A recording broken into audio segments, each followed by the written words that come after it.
అందరికీ నమస్కారం. తెలంగాణ ప్రభుత్వం ఎందుకు ఆలోచిస్తలేదు? ఇవాళ ఆంధ్రప్రదేశ్ ప్రభుత్వంలో ఆర్టీసీలో వికలాంగుల కోసం వాళ్ళు అనుకున్న బడ్జెట్ కేవలం 250 కోట్లే.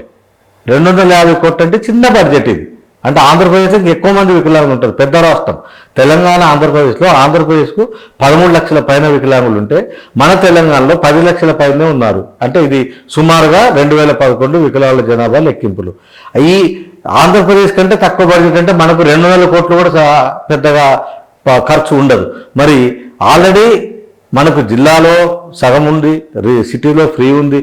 కానీ ఇప్పుడు రాష్ట్రం అంతా వికలాంగులకు ఫ్రీ ఇవ్వటం వల్ల ప్రభుత్వానికి 200 కోట్ల లోపే సంవత్సరానికి ఖర్చు అవుతుంది. ఈరోజు 3 లక్షల పైన కోట్ల బడ్జెట్లో 200 కోట్లు కేటాయించలేదా రాష్ట్ర ప్రభుత్వం? 200 కోట్లు కేటాయించి వికలాంగులందరికీ ఫ్రీ బస్ పాస్ ఇవ్వలేదా? దానివలన ఈరోజు చూడండి, ఆంధ్రప్రదేశ్లో చంద్రబాబు గారు బస్సులో ప్రయాణం చేస్తూ, ముఖ్యమంత్రి ప్రయాణం చేస్తూ వికలాంగులతో మమేకమై ఇవాళ వికలాంగుల సమాజం అంతా చంద్రబాబు గారిని పొగుడుతుంది.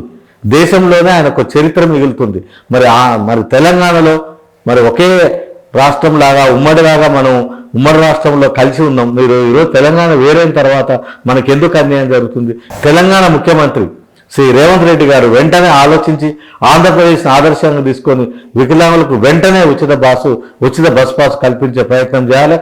రేవంత్ రెడ్డి గారు కూడా చంద్రబాబు గారు లాగా వికలాంగులతో బస్సుల్లో వికలాంగులతోని ప్రయాణం చేస్తూ మాట్లాడాల్సిందిగా కోరుతున్నాం. Thank you.